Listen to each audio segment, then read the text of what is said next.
Meet this girl who was just 17 जब उसने अपने बचपन के सपने को पूरा करने का सोचा। हाँ, उसका बचपन का सपना भी डॉक्टर बनना ही था। 12th क्लास में थी उस टाइम, कोविड था, लॉकडाउन लगा हुआ था। 11th तो बर्बाद थी ही as a typical NEET aspirant. सोचा कि 12th अच्छे से कर लेती हूँ, 12th के साथ ही पेपर दे के देखती हूँ। 294 मार्क्स आए उस साल। सोचा एक ड्रॉप ले लेती हूँ तो बहुत अच्छा हो जाएगा। ऑनलाइन ड्रॉप लिया, ज़्यादा पढ़ाई करी नहीं, सोचा मैं तो इंटेलिजेंट हूँ, मेरा तो हो जाएगा। फिर क्या था, नहीं हुआ।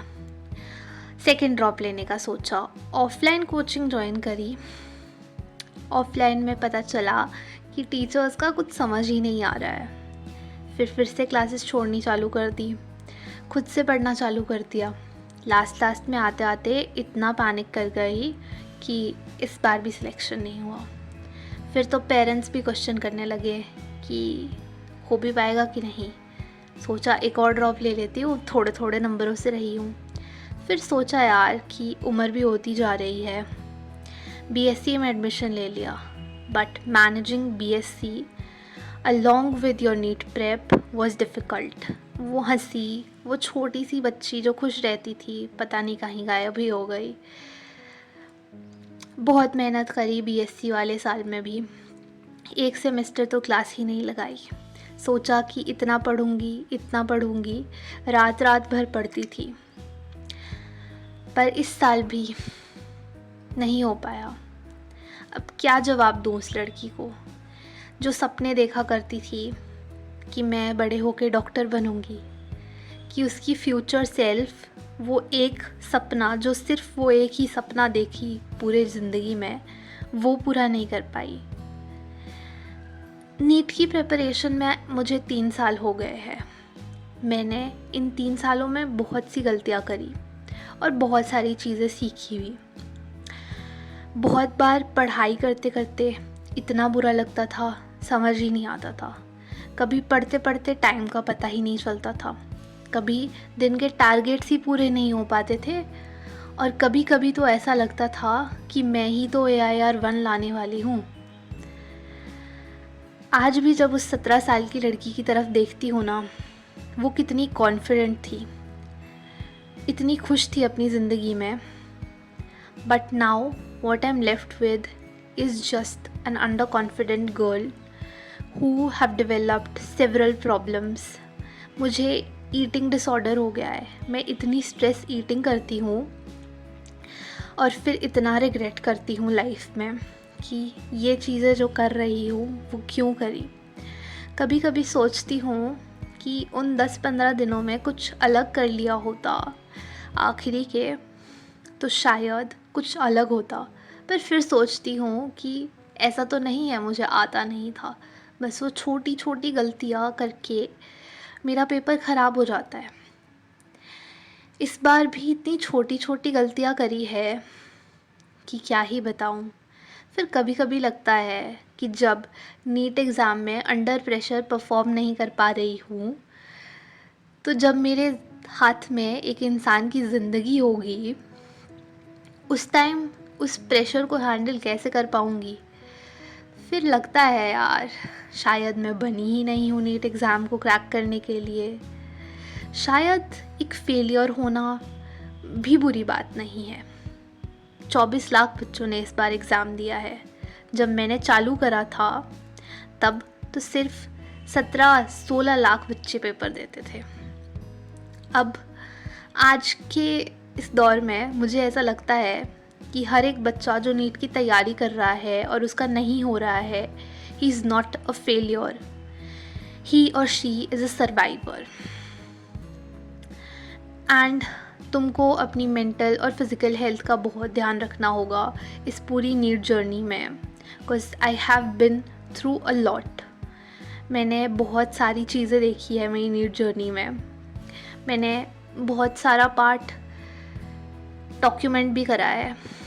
आई जस्ट डोंट नो कि किस तरीके से चीज़ें चेंज हो जाती है कुछ मिनटों में। एक क्वेश्चन 2 क्वेश्चन तुम्हारी ज़िंदगी को इतना बुरा चेंज कर देते हैं।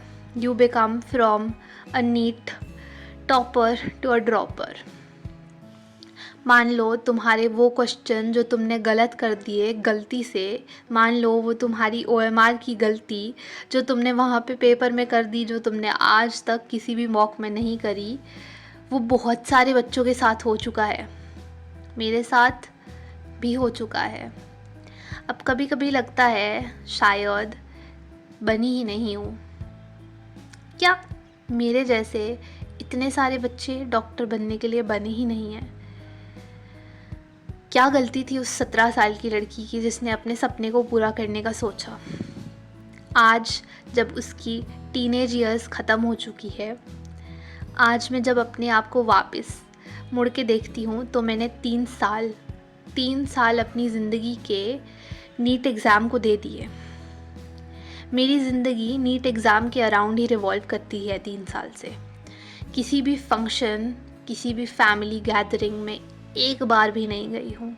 मैंने नीट एग्ज़ाम को अपना सब कुछ दे दिया, अपने दोस्तों से दूर हो गई। I was a good orator.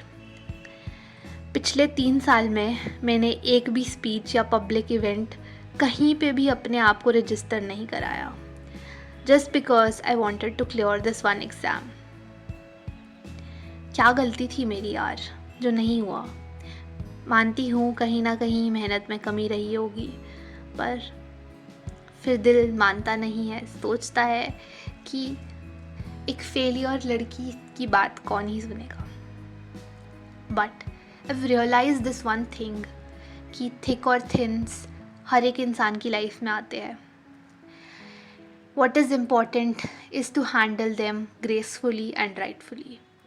अभी बहुत सारे लोग डिप्रेस्ड और डीमोटिवेटेड होंगे। क्यों ना हो यार, इतनी मेहनत करते हैं और फिर चंद नंबरों या चंद क्वेश्चनों की वजह से उस भीड़ में छट नहीं पाते। मुझे पता है तुम्हें कैसा फ़ील हो रहा है। मैं बोलने को तो बोल रही हूँ कि मैं अब फिर से ड्रॉप नहीं लूँगी, पर दिल के अंदर जो वो एक कमी रह जाती है ना कि नीट एग्ज़ाम नहीं निकला, नीट एग्ज़ाम में एक फेलियर है, वो शायद एक नीट ड्रॉपर या फिर कोई एक ऐसा इंसान जिसका नीट नहीं निकला है वो ही समझ पाता है। मुझे पता है बहुत सारे लोग बोलेंगे अगर इतना ही है नीट एग्ज़ाम को निकालने का तो एक और ड्रॉप ले लेते हैं, पर तुम्हें अपने आप से एक सवाल भी तो करना है, क्या 6 साल की MBBS 21-22 साल में वर्थ भी होगी? बहुत सारे लोगों का आंसर हाँ होगा, बहुत सारे लोगों का आंसर ना होगा।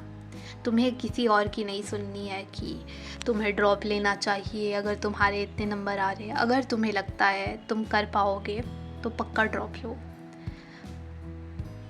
और अगर तुम्हें लगता है कि तुम नहीं कर पाओगे तो मत लो, बेशक तुम्हारे नंबर अच्छे भी आ रहे हैं, क्योंकि तुम्हें तुमसे ज़्यादा अच्छा कोई नहीं जान सकता।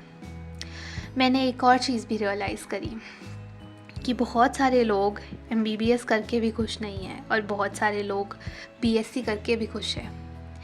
It is all about finding the balance, और अगर वो बैलेंस फाइंड कर लिया ज़िंदगी में तो ज़िंदगी आसान हो जाएगी, तुम्हारी भी और मेरी भी। इन्हीं कुछ शब्दों के साथ अब इस वीडियो को ख़त्म करते हैं। I know it would be difficult for that 17-year-old girl to digest the fact that her future self failed. A girl who never failed in anything failed to crack NEET. Not just once, not just twice, but thrice. But this is the part and parcel of life, and I am done with my NEET journey. Bye bye.